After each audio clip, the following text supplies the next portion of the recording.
Well, welcome to our third session of our Women on the Rise series. And today's topic is it's okay to be thrifty, but not with your prices. So we're just going to be going through pricing and inventory, finding the money for your ventures, how to track it as you earn it. And then we have our bonus. So we'll be talking about direct sales and real estate. So we have two wonderful speakers who are going to talk about that. And then we have Kate with Bitterroot, cabinetry and interiors, and she's going to be talking to us about the pricing aspect of it. So we're excited to have her on. And then, like I said, we have two wonderful speakers for our bonus round, and that is Heather O's, and she works for Rocky Mountain College, but she also does Rodan and Field. So she's going to be talking about direct sales. And then we have Nicole King, who is a real estate agent with 41 Realtors. So she's actually the broker there. So she'll be talking about that as well. And then my name is Kayla. I'm an SBDC business advisor, and I worked with Karen and Lorene on this workshop, bringing this to you guys. So we're so excited to have you join us on this third session. A little bit about the SBDC is we're the Small Business Development Center, and me and Lorene work with clients on a daily basis, anywhere from their creative idea all the way up to selling their business, so and anywhere in between. So it's kind of a little bit about what the SBDC does. Our services are free. So we're just an ultra amazing resource for you. We love helping people see their dreams and be successful in it. So, and then Lorene is our regional director here at the SBDC in Billings, and I'll let her maybe chime in a little bit about herself, and then we'll throw it over to Karen. Hi there, glad to have you here. I'm in my former life, I was a retail business owner for 16 years, so I know a little bit about the ups and downs that can happen in a business, and the joy that it can fill your heart when you do well and when you help people. And after I closed my business, and I became a SBDC advisor and in Wolf Point for a few years, and then recently moved to Billings, and just loving working with new businesses, with startup businesses, with expanding businesses, with people that are buying a business. We try to help. We're here to help all of you. So everyone is exciting, and we're just love having you on with us today. So thanks for coming and join us. You'll love Karen. Now we'll throw it over to Karen. Karen is an amazing person, and she does team building with Canvas Creek, and she has been helping us facilitate these trainings. So I'm going to go ahead and let her start what she does, and she's the best at. So go ahead, Karen. Oh my gosh, I love that. Thank you.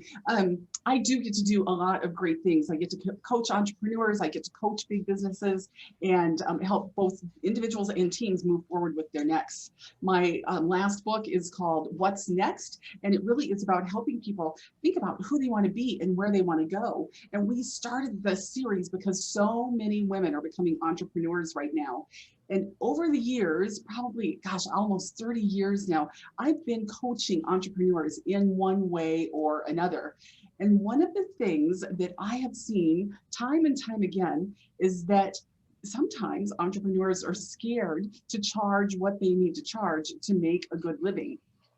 Now, I asked you in the beginning in the chat box where you wanted to travel, what you wanted to buy, because you can do that as an entrepreneur. You can really write a check for what your life is going to look like. You just have to make sure that you're being smart with your money. So I have lots of little opinions about that I'm going to give you today, but we also are going to learn from other people. And our goal is that you get to ask questions and you get to give us your insights as well. So feel free to raise your hand, pop in, and add what you want to add. One of the first things that I realized about women in pricing was that often we get kind of hung up about if we don't think we can afford it, we can't imagine that somebody else can afford it. Like if I think it's expensive, how would somebody else not think that's expensive? Well, because they have a different pocketbook than you do, and they have different values than you do. And so the first thing you have to get over is what you think of the pricing. What you need to think about is what they are going to be getting for that money and what it means to them to purchase that. So you're not buying with your pocketbook, you are buying with their pocketbook. So that's the first thing to kind of get over. The next thing that I want you to always think about is that there really is kind of two pockets for money to be in. And by this, I mean, we have a right pocket and a left pocket. And the right pocket contains our, our simple money, like I'm going to go out for coffee and I'm not going to think about what that costs or what that does to my budget. I'm going to go out for lunch and that's going to come out of the right pocket. And it's just that money that kind of flows through our life. It's your gas and your groceries and all of that stuff. Money comes in, money goes out. And while we think about it, we don't concentrate on it too much. The other pocket is left pocket money, and left pocket money is money that people want to spend for things that they really value and they want to pay a fair price for it. They might beat you up on price just a little bit, but they are ready to pay for whatever they're buying with that left pocket.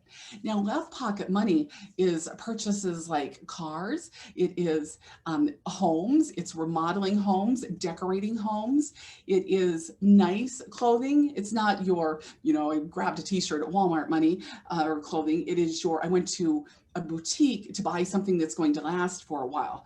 That comes out of the left pocket. And if your product or service is left pocket money, it is okay to make sure that you are charging absolutely enough that you can give them really good service, a really good product, and that they walk away really, really happy with that. Now, if you want to run a dollar store, which is not a bad idea, the man who thought up that concept is sitting on a beach right now, enjoying the good weather.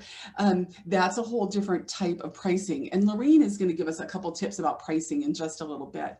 But I want you to know, most off right here in the beginning, is that it is okay to charge what you have to charge.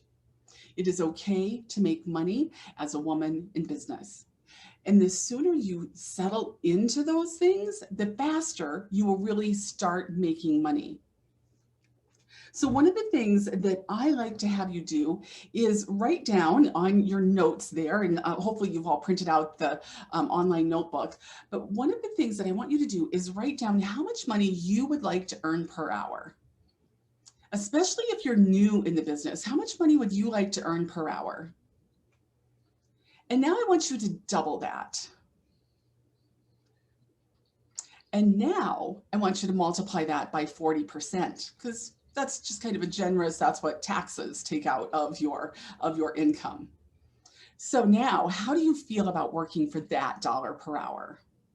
You're probably like, oh, that's not enough. If I'm going to work for myself, I have to make more money. So I want you to look back at that. This is what I want to make per hour, and triple that. And now multiply that by 40%. And does that feel a little bit better?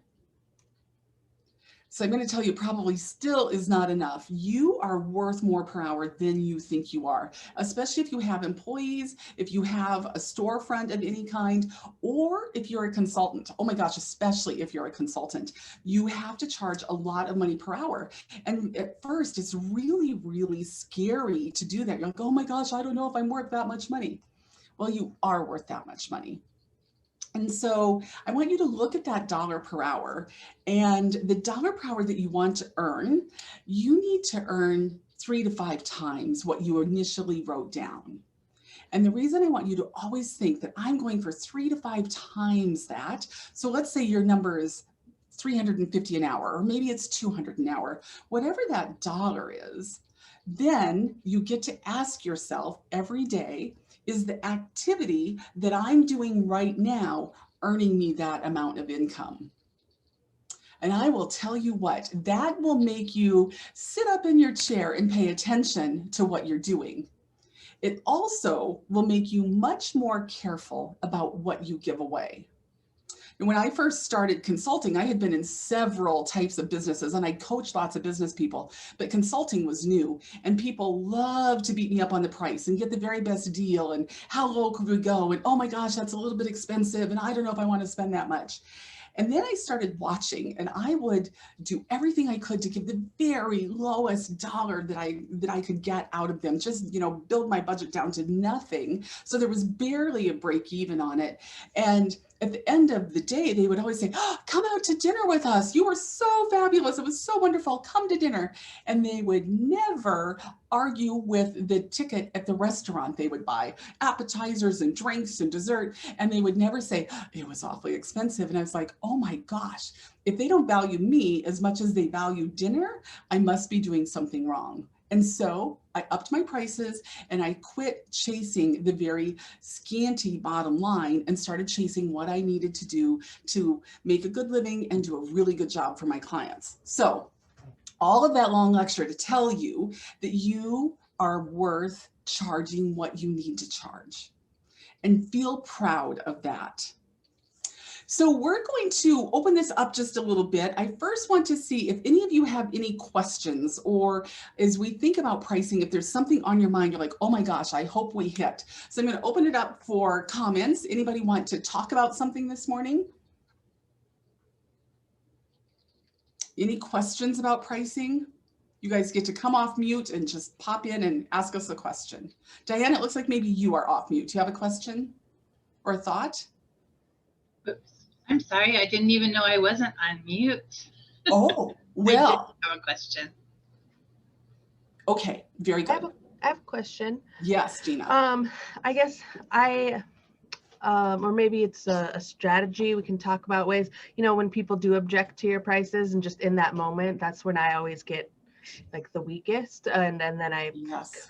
Cave a little, or I'm like, oh, let me think. And when it's over email or in my proposals, no problem, I can stick to that, not a problem. But it's in that person, and they try to drag out what you are in an hour. And so if we could, I don't know, anybody has strategies or want to talk about that, I would like that. So you're good with, if you email me a price and I say, oh, that's a little too expensive, you're like, tough, that's my price. But if I take you to coffee, I'm going to get a lower price.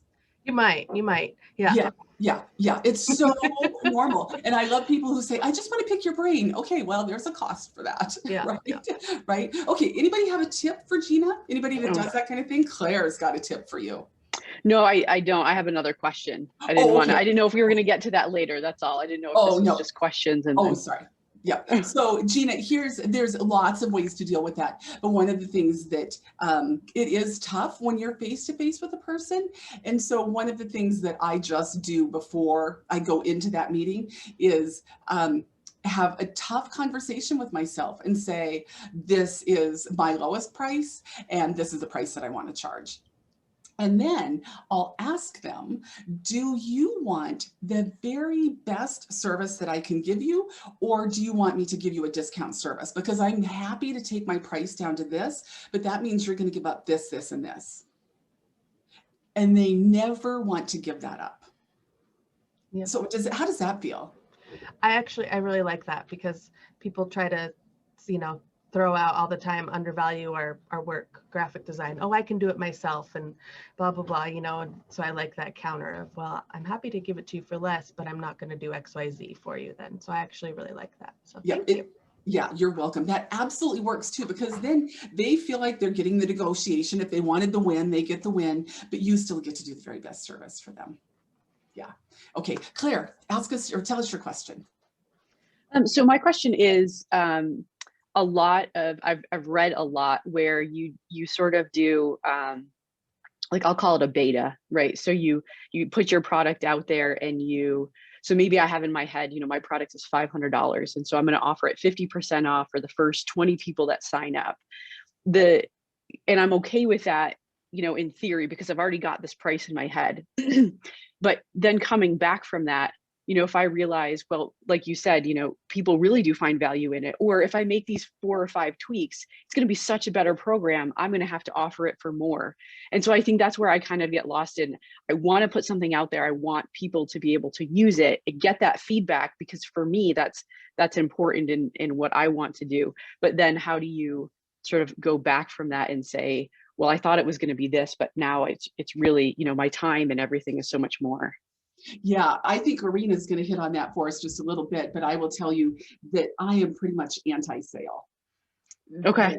That idea of giving it away really inexpensive in the beginning, it's hard to come back from that. It's hard if people hear that you were $250 and now you're $500. They're like, oh, why did she get it for $250?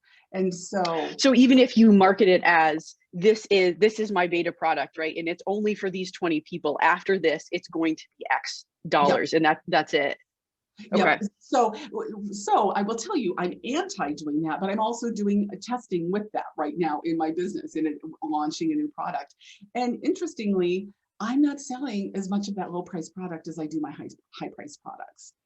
Okay. So it's a strategy that is used an awful lot, but I would be careful of it. One of the lectures that I want to give you guys today is that if you are always trying to save money and you're always trying to save money for your client, you're never going to get out of that.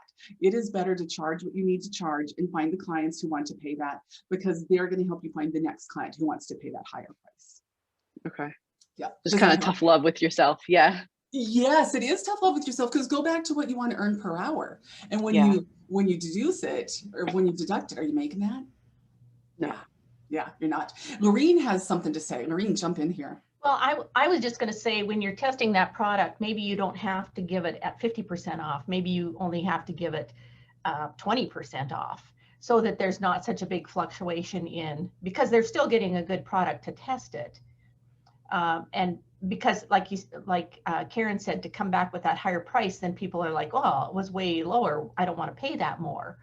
But also, you've also got time and energy into that, and maybe you could just sell it when you're testing it, sell it at the regular price and say, if we make a bunch of tweaks and upgrades to this, we will give you another little service for free. So they're still paying for it, but then they just get a little bit of additional things, so they think they're actually getting more than someone else, and they'll get the upgraded product. I'm not sure what kind of product you're selling, so that's a little hard to talk about there. But what I was going to talk about a little bit is break even. A lot of times we don't know what break even is or what it should be. And when we're finished with this, Kayla's going to send out a little break even worksheet for you. But what you need to figure out first are, what are all your fixed costs, and what do fixed costs mean? So your fixed costs are the things like your lease, your salaries, your property tax, your utilities, things that are fixed and they don't really change. So if you add up all your what are your fixed costs, and then you have things that are variable costs. Now those variable costs are like the things that, if you're making a widget, the cost of making that widget. So what does the price of that widget cost? The raw materials, your factory labor, which would be your labor. And so you don't want to have your labor be way too less either. So when you add those up, so you've got two different costs. You've got your fixed costs and you've got your variable costs. Then you take what are you going to price that product at? So I'm going to give you a little example, because otherwise I'm just going to ramble.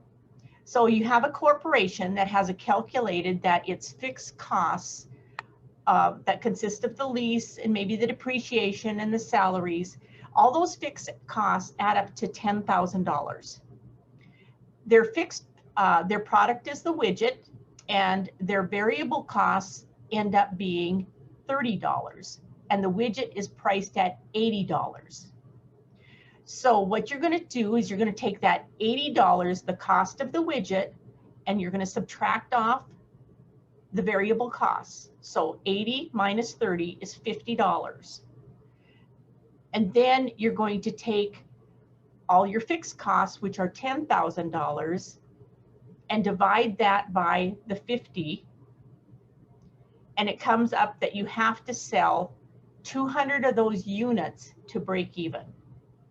Now that's really hard to look at and think about when I'm talking. And that's why we're going to send you this sheet so that you can see it, because if you're like me, you're visual and you're saying, I'm not sure what the heck she's talking about. But what it is, it's your fixed cost minus the price that you're charging, less the variable costs, and that equals your break even. So when you take your product, and it's harder, to me, it's harder when you're selling you're not selling a product, when you're selling a service, that's a little bit harder. And how do you find that, Karen? How do you work with that? Yeah, great question. So I still do very much the same thing you're saying. What are my fixed costs? What does it cost to be in business? What is advertising costing me? What does insurance cost? And so that has to come out of every single bid. And if I'm going to work with this many coaching clients this year, how many of those coaching clients is it going to take to cover those fixed costs? So everything has to come back to what does it cost to be in business? Right. Yep. And then if you are selling a product, and like I was in retail, and it's like, well, how do you mark up your product? What percentage do you do? In retail, they call it keystoning. You double if you buy a t-shirt for $9, you sell it for $18. However, there's a little variation in that too, because sometimes you can go and get a really good deal on the product you're selling. Say you're selling t-shirts and most of the ones you buy are $15 and you sell them for $30. And then all of a sudden you come and somebody has this big, some companies made way too many, but they're really cute and they're really wonderful, but they're only selling them for $10. Does that mean you go home and sell them for $20? No, it means you take that additional markup and you sell them for what they regular are for $30, and you're actually making $20 on that. So you have to just pay attention to the price. So a lot of times you can get some buys on some of the things that you're selling, and you can actually make a little bit additional money. Now, I'm not sure how you do that when you're selling photography, when you're selling graphic design. Like Gina maybe she's really good and really fast at making a logo, and normally people charge X amount of dollars for doing a logo, and it takes them a lot of time. Well, if she can create that quicker and doesn't use as much time, that doesn't mean she shouldn't charge as much time as the normal. She should still charge that amount of time so that she can just do more work and make additional money. Does that make sense? Yeah, Lorene, I think those are great tips. One of the first things I was going to say about the t-shirt is that when I was in retail, what I discovered was that every fifth person needs to say these prices are too high. If every fifth person is not saying that, you need to bump your prices. And it depends on what you're selling, but I always bump things $1 or $10 at a time until I get to the point where people are like, oh, I don't know about that. Then you know, okay, I've hit that threshold. That just was a cheater way to do that. But then, Lorene, you're absolutely right about the rest of that pricing. You just have to pay attention and figure out how you can do it bigger, faster, more efficiently. When you look at how much money you can take in, you have to ask yourself, would I be making more money if I had employees do this? Now, we'll talk about employees in another segment, but employees should make you 3 times an hour what they're costing you per hour. So can an employee do this faster than I can or more cost effectively than I can? The other thing that you can do is figure out if you can find a way to multiply your work. So if I'm going to do this for 1 client, is there some way to do that for 10 clients? In my business, I a lot of times will have a coaching group. So if I've got a group of people or if I have 1 individual that I'm going to charge $4,000 for coaching, but if I get 5 people together, all of a sudden that hour that I'm coaching them, the dollar per hour that I'm earning goes way up. So you get to think about different ways to play with pricing. Thank you for pointing that out, Lorene. Is there anything else you want to tell us about pricing? There's one other thing. Couple things. But I was talking to a gal that has her own business, and she found that it's cheaper for her to hire someone to do the paperwork. And she can hire somebody to do all this paperwork for $400 while she goes out and sells more rather than herself doing all the paperwork that would take quite a bit of time, she can actually be doing her own sales and hire somebody for that $400. And so sometimes, you know, you have to look at how much is it going to cost me? Is it a set price to hire somebody to do a certain thing for me? And a lot of people with their, just even with their bookkeeping, sometimes it would be it would be cheaper for them to hire someone to do their bookkeeping and keep doing their product and bringing in money with their product, and then paying someone to do that. Or the other thing I was going to talk, we didn't talk anything about restaurants. That's usually 33% of their cost is in the food, but they've also got labor and all these other things to bring into it too. So there's just every single industry is so different. And so that's why we do one-on-one counseling, because we can't just throw out the same standard for everyone, because everybody has little nuances for their own business that we can help you with.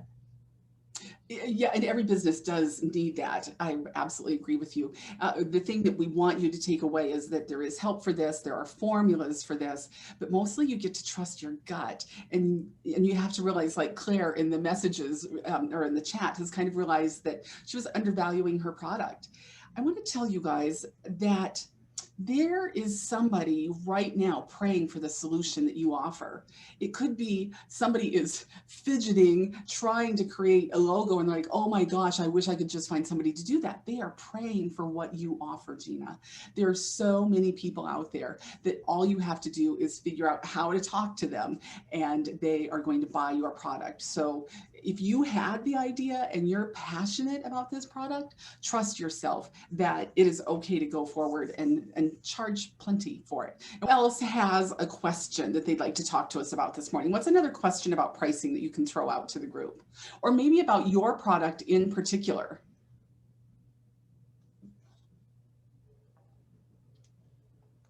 Anybody have something?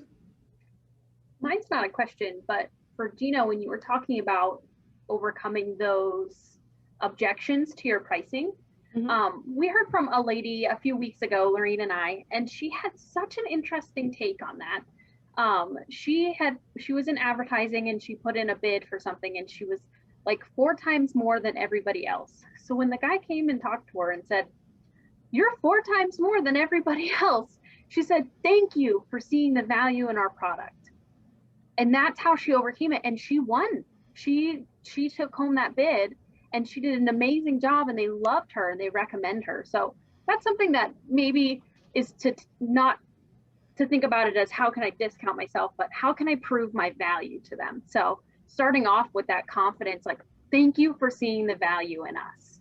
So that's just kind of something I was thinking about after you had mentioned yours.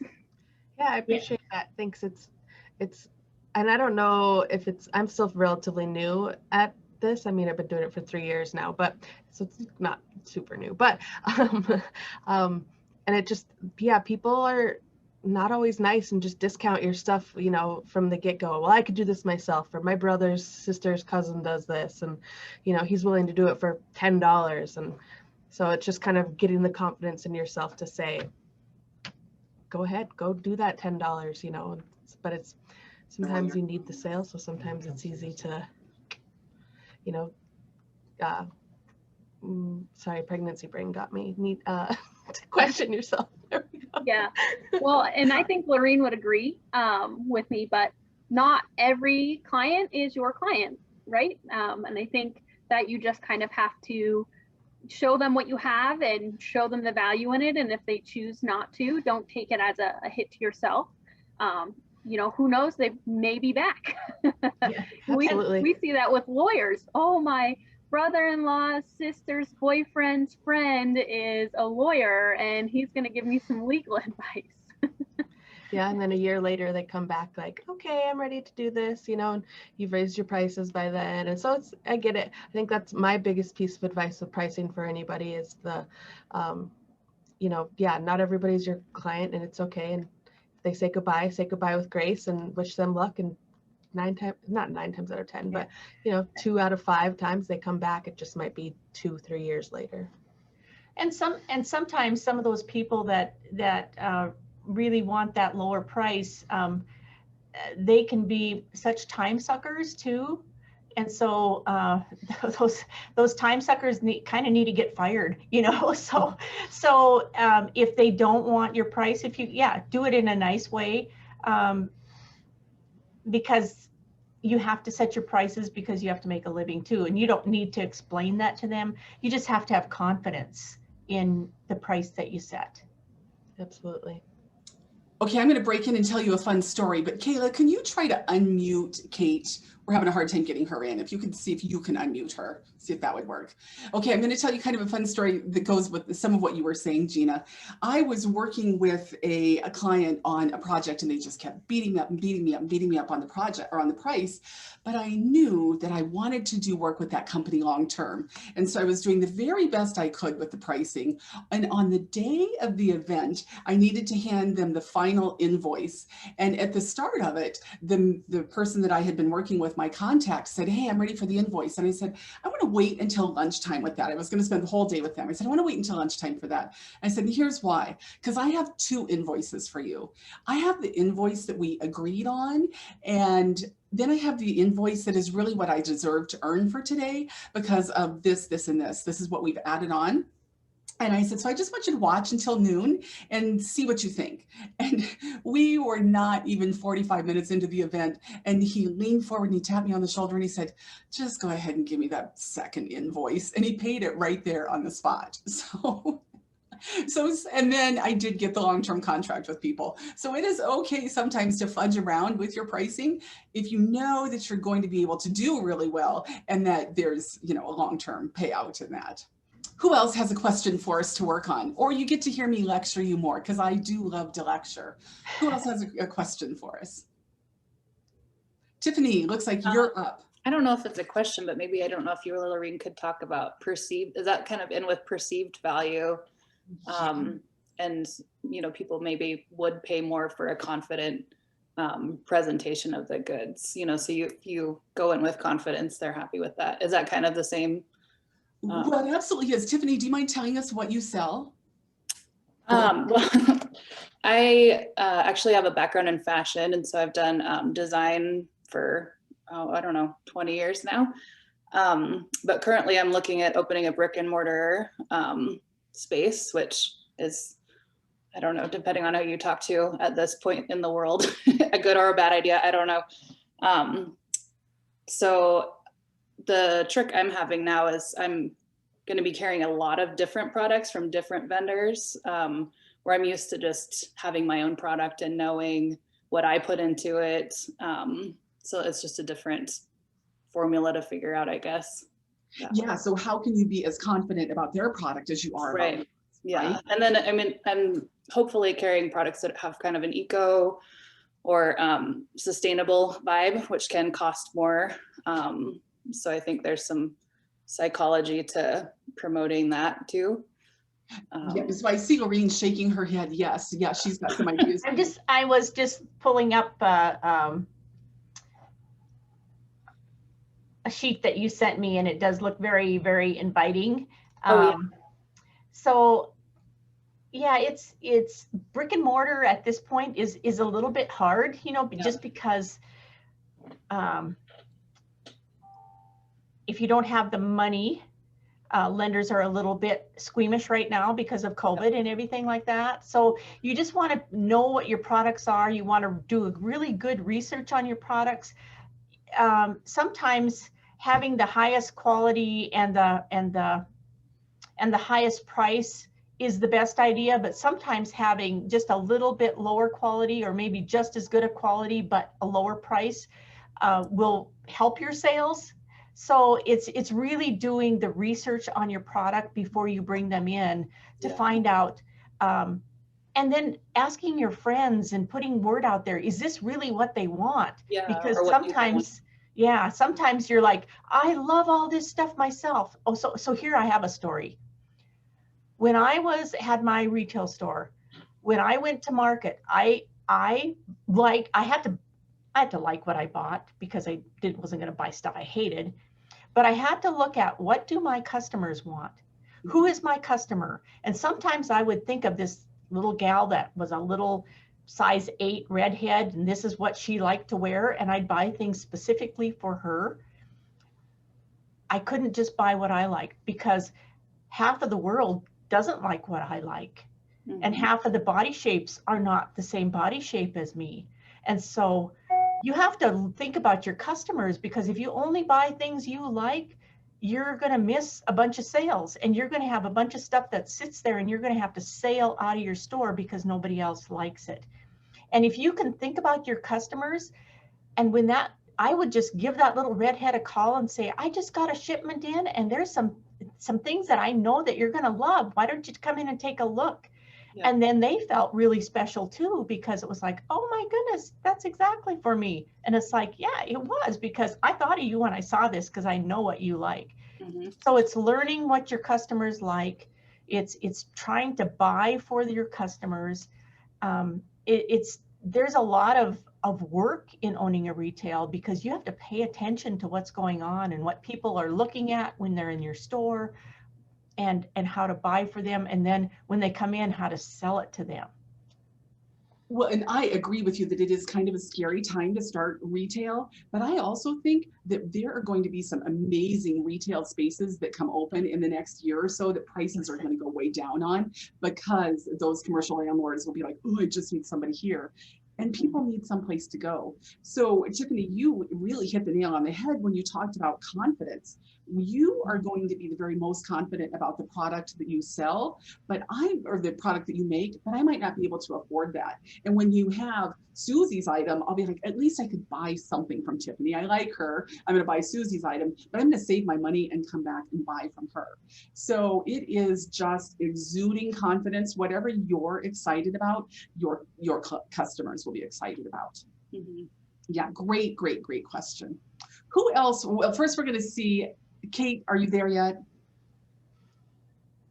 Oh my gosh, you guys, Kate is so fantastic. She is this strong, amazing businesswoman who puts together amazing proposals and does great things for her customers. So we're just going to keep hoping that she can get in here with her cell phone or on the computer. Who else has a question for us to walk through with sales or with pricing?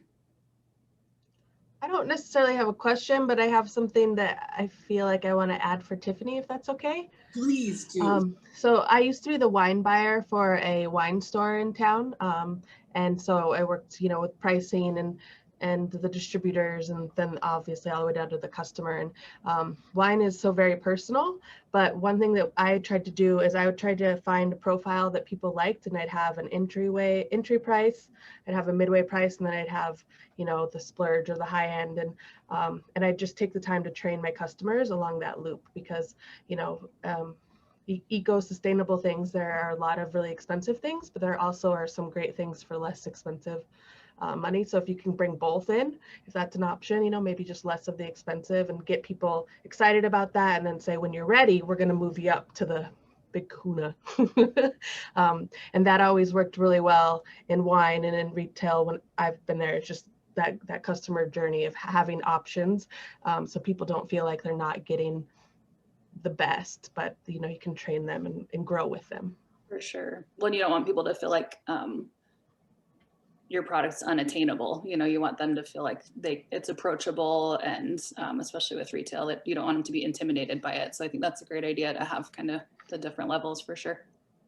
Gina, I have to tell you a story that brings to mind for me. When I was selling cars in Alaska, which was quite a journey, you guys, it's where I learned all about sales and all about people.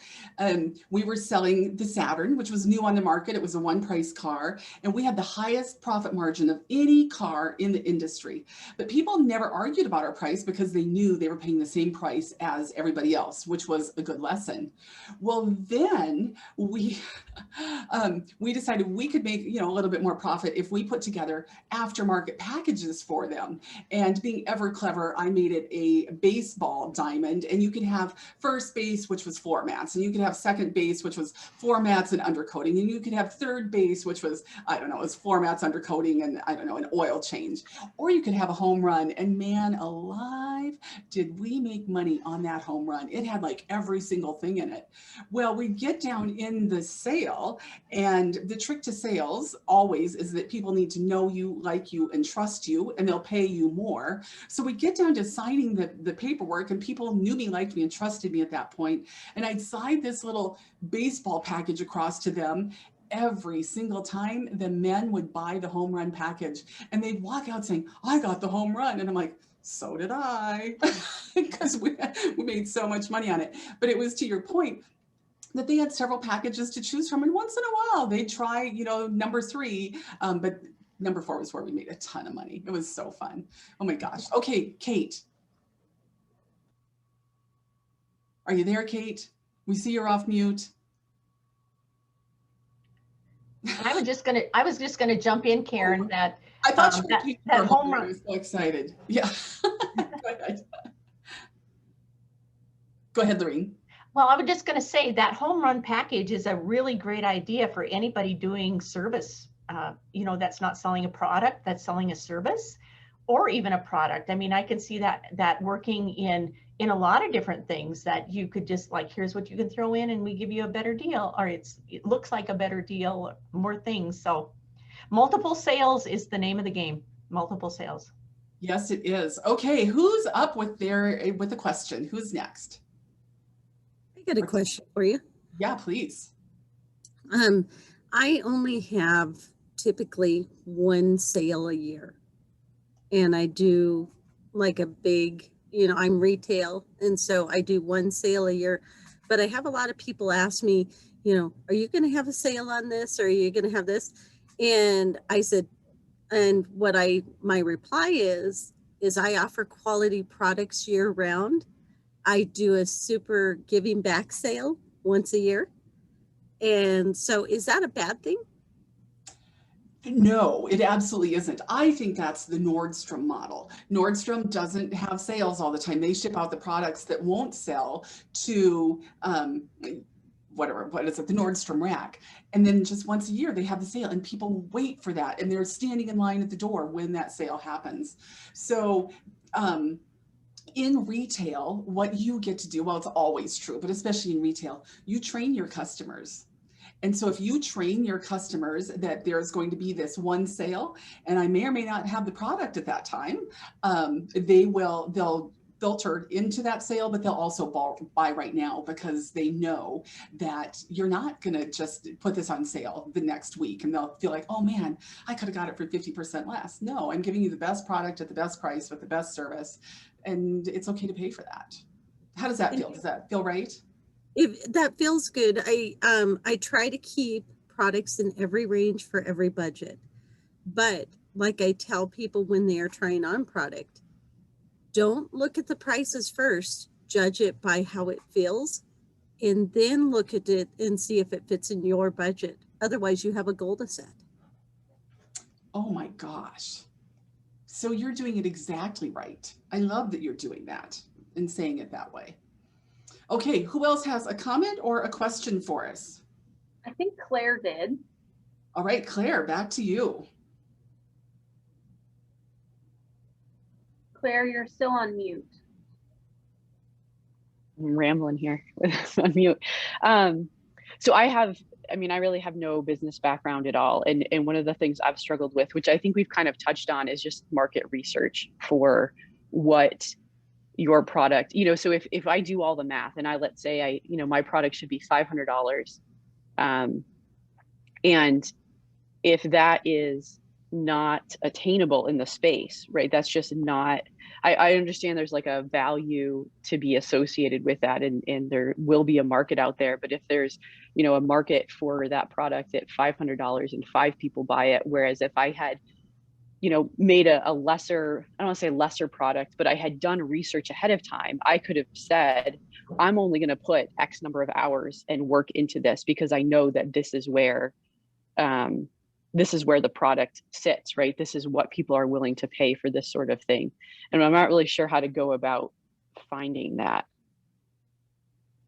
number that where everything kind of intersects, if that makes sense. Yeah, Maureen, do you want to hit on that just a little? Well, I was just trying to think about that, how you find that number. What do you do, Claire? What is your product? So I'm in wellness primarily. I'm a healthcare provider, but I'm trying to get more into movement-based wellness. So I'd be looking at, it's kind of a service, but a product, right? So putting a set course together for, let's say, people with hypertension. And so this is a program that you can do from home with various attributes to help with your hypertension. Yeah, I think I would have to have, I don't have an answer off the top of my head on that. I'm just, I guess you'd have to think about all the time that you put together to put that program together. Yeah, and that's my concern is the time just keeps mounting, right, to do the videos and get documents together and everything. It just seems like at some point I would, with that triple your hourly rate or 5 times your hourly rate, Yeah. It would just get really high. And I would have to be able to sell so many of them to have that be returned. So I'm just thinking about, and this isn't anything to do with your business. My son is a graphic designer, and he said when he does a logo or whatever he does and sells it to a person for X amount of dollars, he will allow them to have like 3 revisions on that product. And if they get their 3 revisions and then they're saying, oh no, well, I want you to do this and do this and do this and do this, then after those revisions start happening, then there's a charge for each revision because so many are included in it. But I'm not sure if that would work with your product or not. Yeah, so you're creating an evergreen product. You're going to be able to sell this forever and ever and ever, right? Mm-hmm. Yeah, ideally. Yeah, and so it is really expensive in the beginning to do that. And Claire, when I'm coaching with somebody, what I recommend that you do is for a product like that is put the first 3 out there, the first 3 segments or whatever you have filmed now, see what kind of market interest you can get. And then when you start having clients, you add the 4th, and you add the 5th, and you add the 6th, as soon as you know it's going somewhere. If you put 100 hours or 200 hours into building this product and nobody buys it, that's painful. So yeah. So with products like that, I always do a little bit of a test, see how interested people are. And then with evergreen products, you are going to devote a very lot of your time in the beginning, but that's expected. That's kind of your rent on a building if you had a brick and mortar. So you expect to do that. But the other thing that you're going to want to do with that product is make sure that it is well protected, that you've trademarked it and copyrighted it and things like that, so that all of these hours don't get sucked away from you. So I'm going to have Kayla do just a tiny commercial for us on getting started in business. You guys have classes for people where, Claire, you said business is not your thing. They have entrepreneurial classes that will help you to think through building products like this and just being in business. So Kayla, when is that next class coming up and stuff like that? Give us a commercial. So it actually is tomorrow, goes from 1:30 to 3:30, and it'll be virtual, so via Zoom. So you are all more than welcome to attend if you'd like. That literally goes through the basics of starting a business. So we talk about, we touch on the break even, we touch on business entity selection, we touch on different financing, steps to establish your business. We kind of touch on everything that is just the foundations to starting a business. And then from there, that's when we start getting into the one-on-one counseling. We get you into the business model canvas. That business model canvas, it's a 1-page visual that it helps you outline the value proposition of your business, how you're going to market, who your clients are. So it really gets into the nitty-gritty of what your business is. And then from there, you take that 1-page visual and you start on your business plan. Because if you're looking for traditional financing, you have to have a business plan. So that's kind of my spiel on the startup roadmap. And that's tomorrow from 1:30 to 3:30. If you like that, if you want to be a part of it, feel free to shoot me just in the chat, say, me or I'm in or startup roadmap or whatever, and I'll get you added and get that information over to you today. Yep, Claire, that would be really helpful for you. And yeah, so take her up on that. That would be great. Christy, I'm going to touch on yours just a little bit, and then we're going to go to Kate because she got in by telephone now. Christy, we'll probably build more on yours, but here's what I want to tell you. There are a lot of people who sell hamburgers, and McDonald's knows that, and they're not scared of that. The market, you could say, is flooded with hamburgers. So if you wanted to start a hamburger joint, you just do it better than other people, so that pricing gets moved out of the question. It's more about the service that you're providing and the quality of that product, because people will remember the quality long after they forget what they paid for that product. So try to be bigger and better than your competitors, but also remember that if your competitors are underpricing their product, they're not going to be your competitors for very long. It doesn't work. Chewy came into the market with the business model to undercut the big dogs like PetSmart, and they were doing it. And then PetSmart said, "We'll just buy you," and so that's what they did. So know that they won't be competitors for long if they can't do that, or if they can't, build a good product. Okay, Kate, can we hear you? Yes, I hope so. We hear you. Okay, yay. You guys, Sorry, my computer has issues evidently. Right? The anticipation was worth it. She's been in business for a long time. Kate, tell us your story and help us with pricing.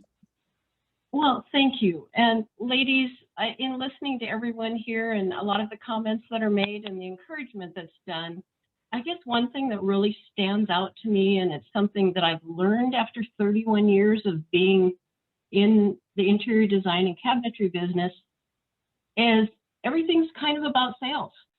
And Gina and some of you other ladies, some of this comes down to finding the right help with marketing, which I think we probably all agree that's a really important thing. The other thing is to just be confident in your abilities and what you know and what you have to offer, and stand firm and be proud of what you have and how you do it. And that confidence that you project, I think, has a lot to do with whether people feel that what you're charging is a good value. And I think yeah, I was go ahead. That's so helpful. Tell us a little bit of your story and how you arrived at that point of being confident. Yes, well, it's taken a few years.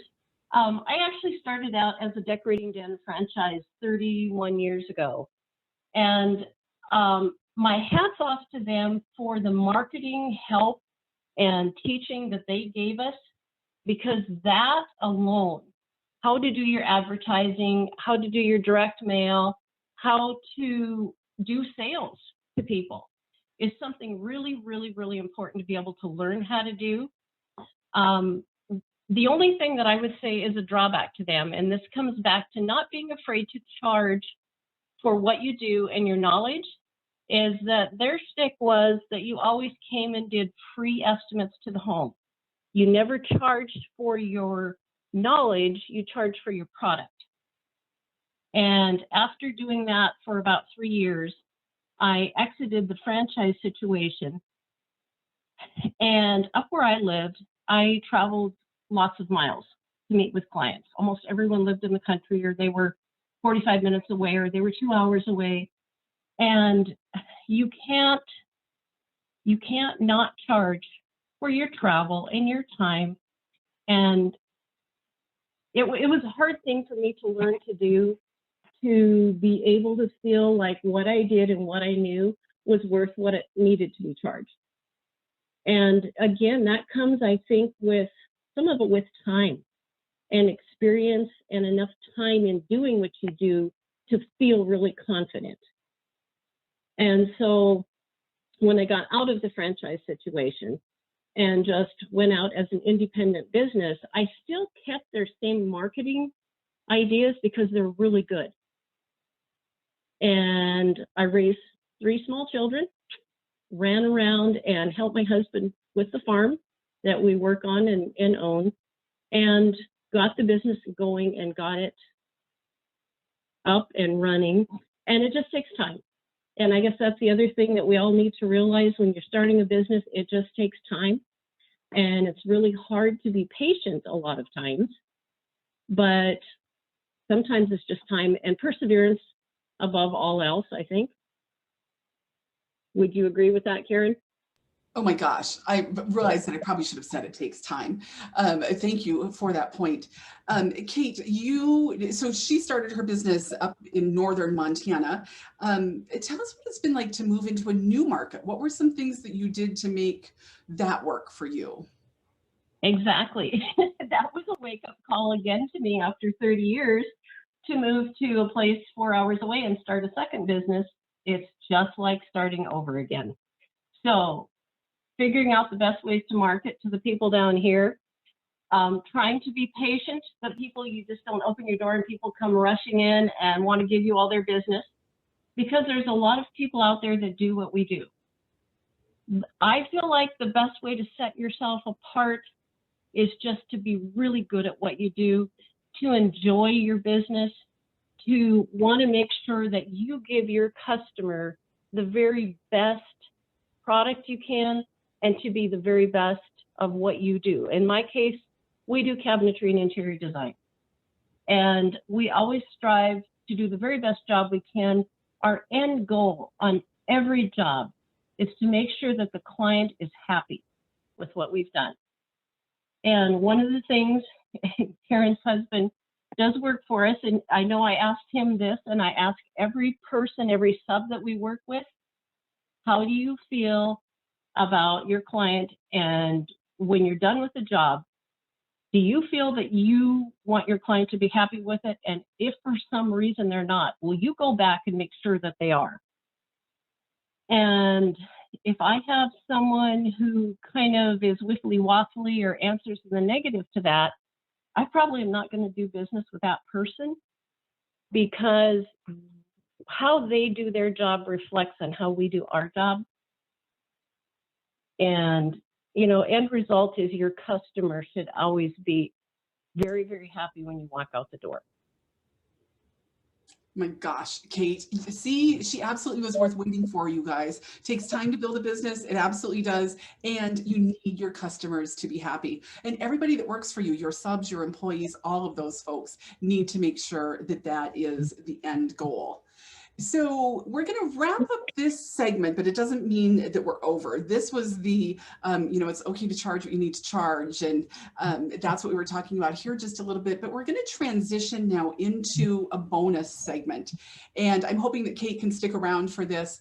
Our bonus segment, we are going to talk a little bit about having a direct sales business, which absolutely is a great way to make money. It can be hard, but oh my gosh, it can be fun. And we're going to talk about real estate. Having those two types of business. We think we're talking about real estate. Nicole isn't here just yet, but she'll be on her way, I'm sure. So Heather, introduce yourself to us and tell us a little bit about your journey in direct sales, if you would. Be happy to. Karen, it's so good to see you and everybody else. There's a couple of familiar faces on the screen, Gina. As Karen said, my name is Heather O's, and I am a huge proponent and advocate of direct sales. Just to share a little bit about myself, my intro that I usually tell people, I'm Montana made, I'm a wife, I have 2 kids, I love bourbon, words, skincare, and I'm a fast talker and a very slow runner. But those are the things that really motivate me in life. And my background professionally, I've spent 20 years in the philanthropy industry. So I've worked in the state of Montana for 4 notable nonprofits, doing everything from tax planning to signature events and major gifts and grant writing. So you may be asking yourself seriously, what in the heck, if a person has spent 20 years cultivating a philanthropy passion, how does this segue and dovetail with direct sales? And that's the right question to be asking. I asked myself that for a period of 3 years before I finally took that leap and did it. And really what happened for me, I think, was a midlife crisis. I'm 44, and right around the time of 39, I was looking to switch from the current charity I was at. And I had sat down with Karen over lunch at Soup and Such. I think I was a little teary-eyed even, just uncomfortable owning that leaving behind something was scary. And I was literally leaving behind everything I had built for that charity. I had nothing to take with me, nothing that would continue on in my journey. Of course, those friendships and relationships always will, but not in a way that I guess monetarily benefited me or my family. So I started just looking at things, what am I passionate about and what could I do? And the obvious thing was, at that point, I had been using Rodan & Fields for 2 years. I grew up with horrible skin, acne, self-confidence issues, the whole gamut. And someone had approached me about using their skincare, and much to my surprise, I fell in love with it. And so I thought, gosh, can I actually step out, make this leap into direct sales, which at the time I felt was completely taboo. I thought I would be shunned by friends and family, and my coworkers might even roll their eyes at me, and certainly some did. But within that, what I found is this whole industry, a legitimate, life-changing income stream that has radically changed my family's life, those that are both, clients of mine, but also on my team. And it has just grown and stretched me as an individual. And it's been something I've enjoyed sharing with Karen over time as I've read her What's Next. And I'm constantly asking myself, what is next? So I just wanted to share a little bit about direct sales and why for me it was a good fit. For those of you on this call, I completely applaud you thinking about pricing, thinking about the business models and setting all of those key kind of data points paralyzed me. I have an entrepreneurial spirit, but I'm a little risk averse. And so I didn't know how to do that. And with this direct sales company, and like many companies like Rodan & Fields, the prices are set, the marketing, is all designed for you. It's like a business in a box, but you get to put your stamp, your flavor, your vision and values on it. So the risk was removed. Again, didn't have to worry about what is this going to cost? Do I have to have a brick and mortar? My entry fee was very low. So the risk going in, I thought, hell, what do I have to lose? $75? I think I lose that every time I walk through Target with my girls. Like if I can just flip this in 1 month, I'll make back my money. And of course, I wanted to go into everything being a success, but that's saying, this was really a business in a box concept with some entrepreneurial sprinkles on top of it. I treat it very much like a business. If somebody else were to hire me to work for them, I have designated hours that I run my business. I have a vision and value statement that domiciles everything I do and how I interact with my customers and my teammates. I follow all the legal licensing of the state. You got to pay attention to taxes. I remember the first time I got my 1099 and I was like, oh, this is great. But I also didn't set aside that anticipated money for, those quarterly estimates, because I've been a W-2 employee my entire 30 years of working. So, lessons like that, but really tracking the finances, tracking the expenses, networking with other entrepreneurs to look at tax savvy ways to, reduce my, income burden. So treating it very much like a business, because it is. But then in exchange, some of the ancillary aspects that I never anticipated, of course I wanted the discount, of course I wanted the paycheck, but other things came from it. And that was some world-class mentorship. I have access to some people all around the world that have become dear friends. And we're talking different cultures, different languages, different ways of selling and serving. And that's all that's free. Those are just inherent to what we do. And it has really parlayed very nicely into my philanthropy career here at Rocky Mountain College. Things I learn in the field while serving and sharing skincare also works very well in how you want to steward and cultivate donors. So the two dovetail very nicely. So that was just amazing. And then the other thing it's forced me to do is just meet new people. Quite frankly, lots of different ages, genders, backgrounds, and it comes back to what you guys were talking about in the beginning, that mindset of not prejudging anyone or looking at a sale through their pocketbook or through my pocketbook, but through theirs. And you know, it's amazing just how many closeted men we have that take care of their skin, but they don't want anyone to know. And customers, you know, come from all avenues, which is surprising, you know. So I've had to, again, with business, identify who's my target audience, who's the actual, you know, best consumer of this, which again strengthens the work I do at Rocky. So, you know, I think it's just been a win-win, and I'd be lying if I didn't say I love all the conventions. I traveled to New Orleans, Nashville got shut down because of COVID, but there's been opportunities for travel, incentives. I'm definitely a carrot and a stick type person. I love things dangled in front of me. You give me an opportunity to run for something, and I will strive for it. So those kind of things make this business model very advantageous to me. Now, some people think, you know, when I talk to people, they're like, well, you seem like an extrovert. You are on social media. I'm not, I'm introverted, blah, blah, blah. And quite honestly, I'm an introvert by nature. I spend most of my time alone. I spend most of my time reading or drinking bourbon. And so this was a stretch to be vulnerable, to share aspects, either personally about my skin or about my finances or whatever it was. And truth be told, it's come back tenfold. I've had just wonderful conversations. I think we all in the business world are seeking fulfillment or seeking reassurance or seeking just reassurance. And this model through direct sales has been just fabulous in that regard. The other thing it did for me when COVID hit, I had a significant oh shit moment. My husband, for some of you that were on the call earlier, he works in construction and I work in philanthropy, and those two are usually tied. When the markets are strong, construction's up, philanthropy's up, we kumbaya, our home life is great. When those are bad, like things get tense and everybody's like, ah, and there's no trips to Target, put it that way. So when COVID hit, we really just did not know what would transpire. And I certainly thought, oh my gosh, women are going to stop buying skincare because they're going to take care of their babies. They're going to take care of those urgent needs. I could not have been more wrong. And as Nicole, who just, you know, she's on the call, the real estate market here has exploded. My husband's business is off the chart. Philanthropy has done relatively well, all things considered. And skincare has doubled down.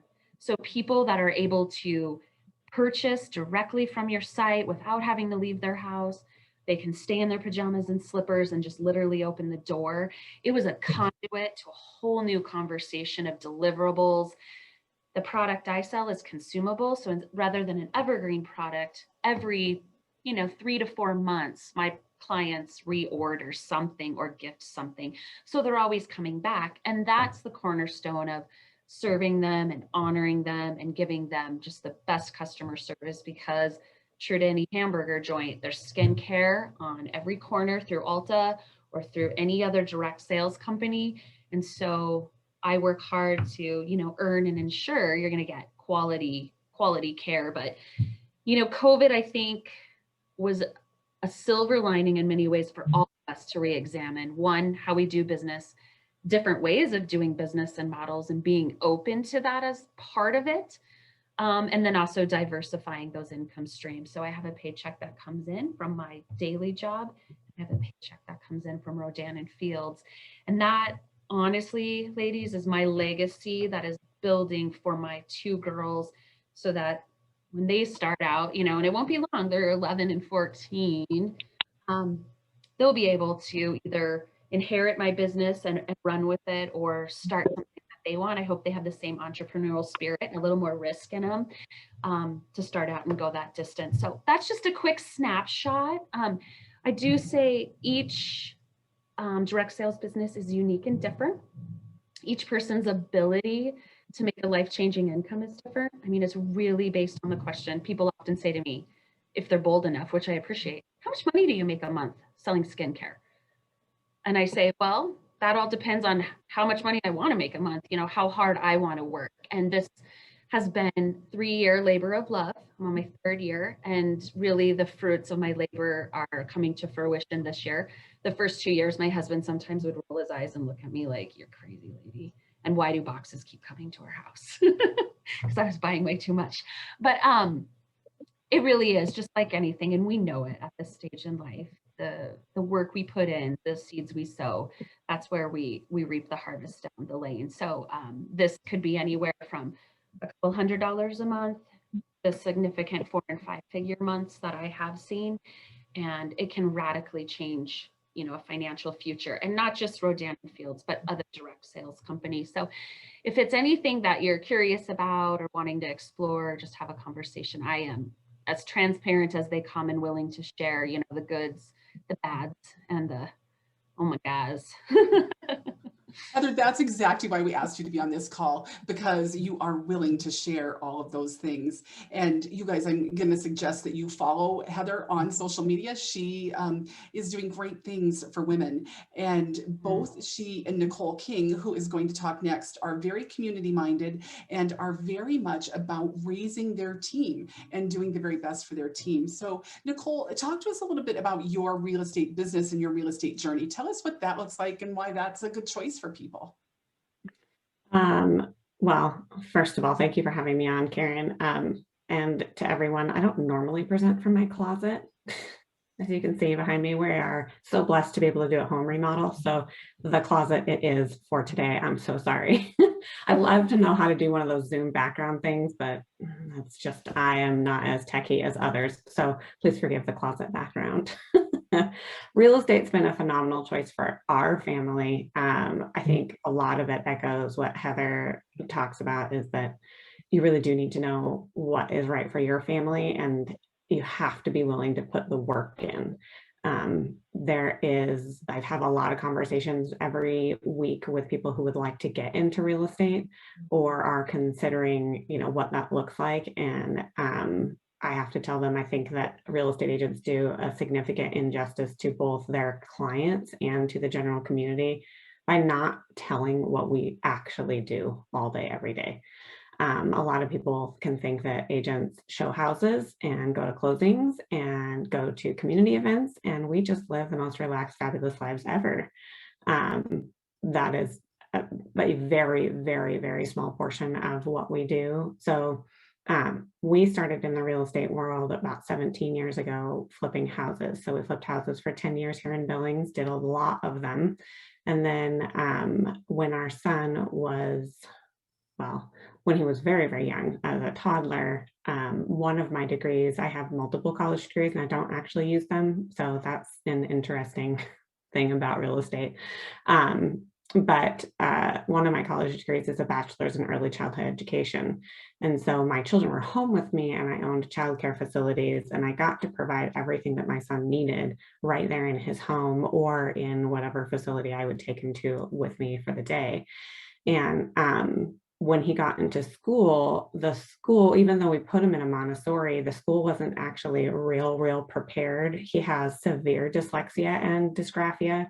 So 3 categories of dyslexia, and you can measure mild, moderate, or severe in all 3 of them. He is severe all across the board. And then he also has sensory processing disorder.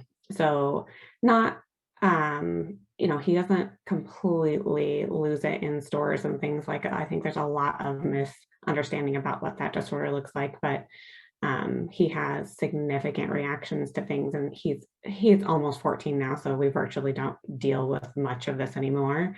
But when he was really young, he had lots of therapy appointments plus tutoring appointments, and so somebody had to be available kind of all the time. And I had sold my 2 childcare facilities and went to work for a nonprofit called the Center for Children and Families. I was their children's services director, which meant that I assessed kiddos' development and plugged them into the right therapies and worked with foster parents and then worked with families who were being reunited to understand how to parent. But that is not an easy job, and it's not a 9-to-5 job. Most of that is evenings and weekends, going to houses, doing lots of home visits and working a lot of different programs. And somebody needed to be available at a drop of a hat to go intervene at the school if my son was having a little bit of a, not a full-on meltdown, but kind of, you know.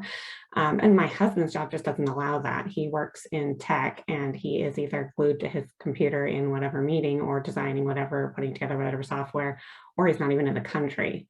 So there's, it kind of fell to me to be the one. And since we'd already been flipping houses, we understood the real estate world, and it made sense that I get a real estate license and go full time into that. So 6.5 years ago, I did that, and it has been the best choice ever for our family.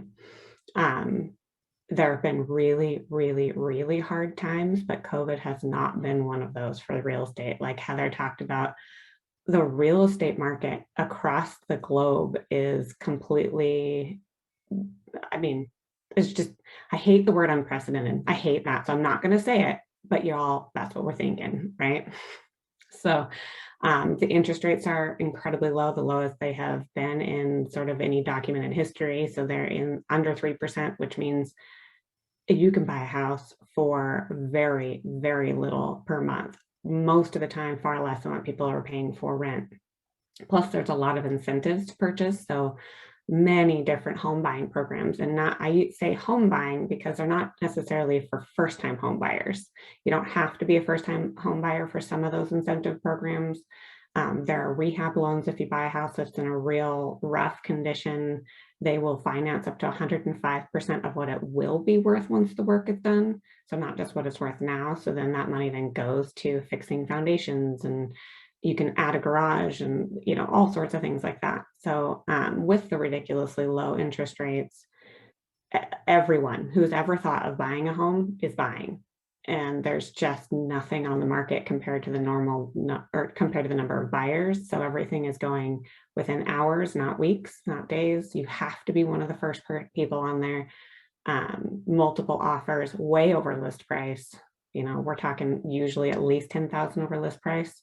And then buyers are bringing the cash a lot of times to pay that difference between whatever it appraises for and what it sells for. And I know there's a lot of people that think it's out-of-staters, and it's not. Our area has always had a lot of out-of-state influence just because we have a medical industry, we have the universities, we have the railroad, we have oil and gas, we have all the industries that bring people internationally and across the country here to Billings.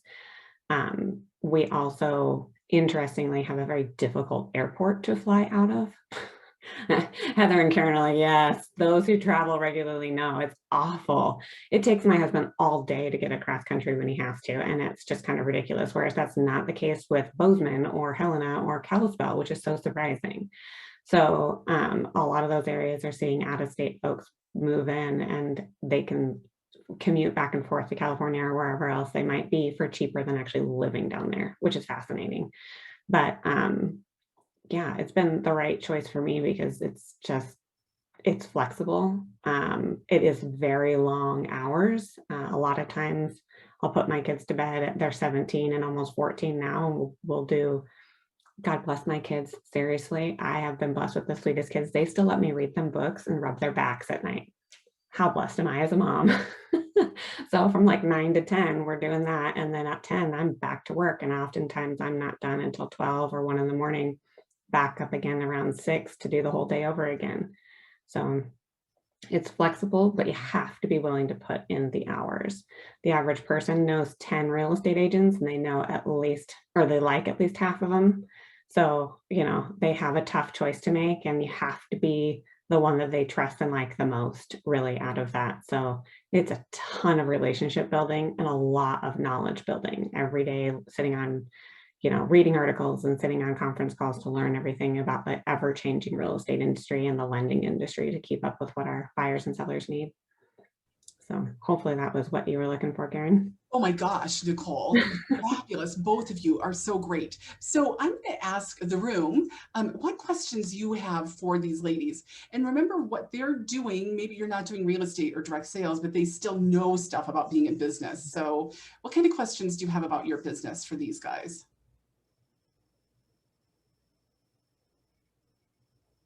Anybody have been jump on? Okay, so I am going to ask you this. You both are very good at networking, as you know, and you do, Nicole, especially you do community events, and Heather, you talk to people every day on social media.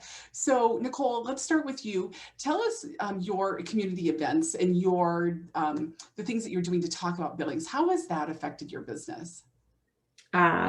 We try not to use it as necessarily a marketing platform. So a lot of what we do, we don't put our name on intentionally because we want the community to be better. But so starting about 5 years ago, we started working with the Billings community to initially we had them vote. So we'd get thousands and thousands of votes during the month of November to decide which nonprofit we would want to work with the next year. And we chose the 12 that would get the most votes and work with one of them each month the following year. The last couple of years, so last year and this year, we've chosen topics instead of, or categories, I guess, rather than doing the voting. So last year we did women's and children's nonprofits, and this year we're doing veterans. So we work with as many nonprofits as we possibly can, raising money for them, finding out what their hurts are, what are really, really hard for them. Obviously, fundraising is always an issue, but a lot of times it comes down to they need marketing materials put together, or they need buildings. We find buildings all the time for nonprofits, you know, that kind of stuff. And then we try to push out knowledge, as much knowledge as possible to the people that follow our pages. So we do a lot of video interviews and that kind of stuff to make sure that the community is becoming aware of the nonprofits so they can get involved in whatever way that they would like to. I love that you get to do that. And you guys, as you settle into your businesses, you're probably not going to do that the first year, but if you're pricing things correctly, and if you're working hard and you have the business you deserve, as I talked about in the workbook, you get to make an impact on the community like that. So Nicole, thank you for doing that. It's so important. Heather, tell us about what you're doing to, you know, to make the world a better place with your social media posts, which are fabulous. Well, again, Karen, I attribute a lot of that to you and finding my voice of something I was passionate about. You know, a couple of years ago, I met Gina because I joined Elevate, a leadership class here run by Danny of Absolute Fence.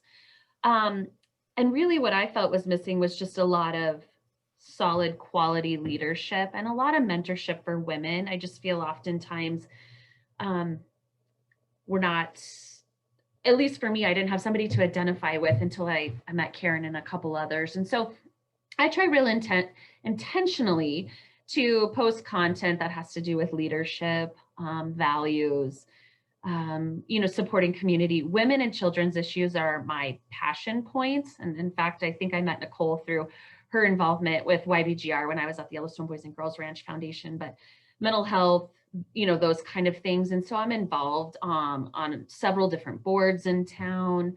I often, and after listening to you guys, realize I shouldn't be discounting my services. I do a lot of free consulting for nonprofits and write a lot of grants for people because I just am so damn passionate about billings. I want things to happen.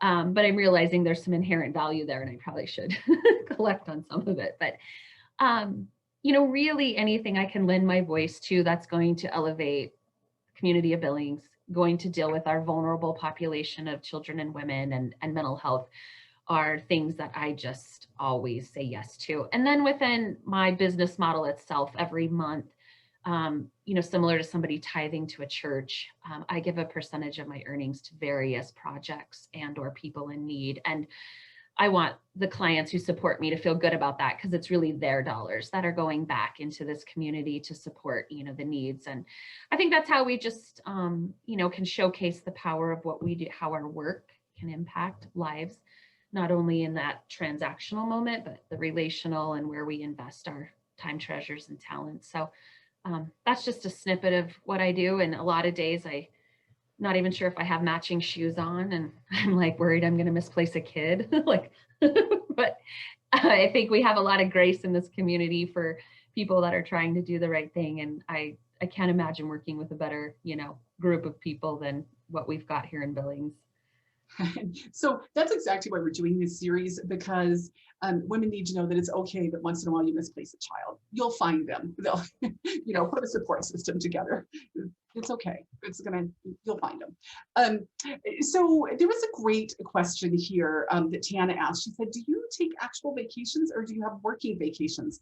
Fabulous question. Oh, and Nicole answered it. Nicole, go ahead and talk because not everybody will read the chat in the video.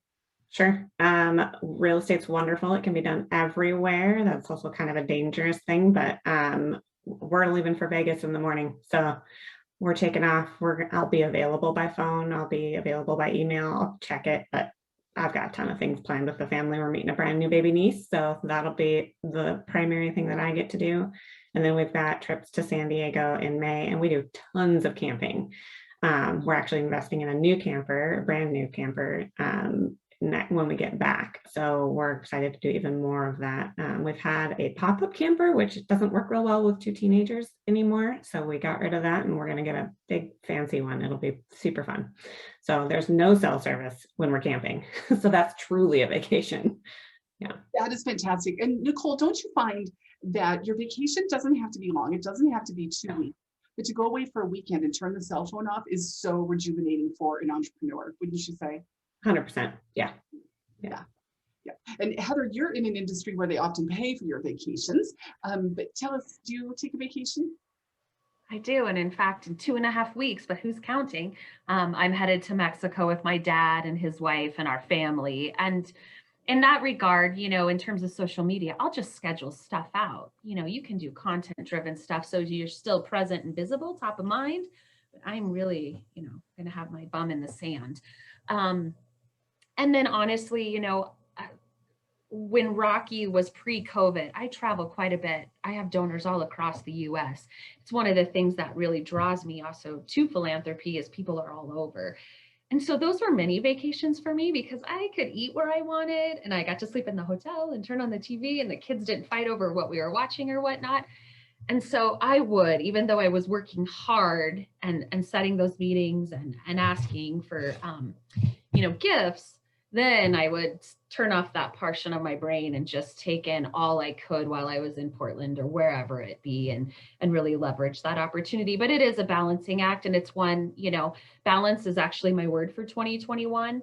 And it's something I need to get better at doing because I'm like Pavlov's dog. If the phone bings, I'm like, what is that? And so I have to be much more intentional about creating space and those deliberate times with my husband and kids.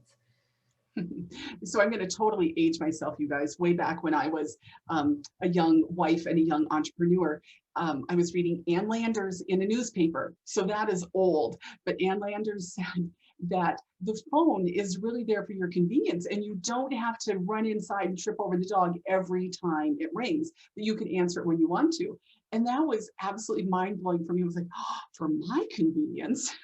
And I really took that into my life and didn't always answer the phone. And now with the cell phone, I turn the cell phone off or turn it over or whatever, because it is there for your convenience. People will wait for you. They're not going to wait days and days and days, but they will wait for you to return that phone call. So take care of yourselves. We talked about it before, but we'll talk about it again. Have hours that you do and don't work, and know that when you take care of yourself, you're going to take care of your business in better and stronger ways. So Heather and Nicole, I know that you guys had a lot of things you could be doing with today, but I absolutely appreciate that you were here talking to these women. And the exact same thing for Kate. We're all entrepreneurs and we have decisions that we need to make with our hours. But what you three have done today to help raise these women is absolutely incredible and we appreciate it.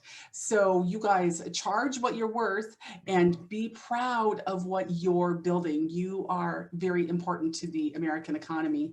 Kayla, I'm going to give it back to you and let you close us out here. Perfect. Well, thanks for joining us today, ladies. We do have our next session next week, same time, 9:30.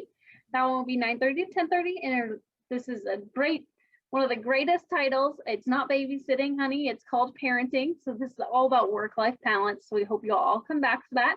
I'll send out an email a little later today or tomorrow with the link for the recording as well as the workbook again. And then we'll also attach a break-even worksheet for what we talked about earlier in the class about how to calculate your break-even on your products and services. So thank you guys so much. We appreciate it. We appreciate all of the speakers who came in and the interaction and participation of all the attendees. And then we look forward to seeing you next week.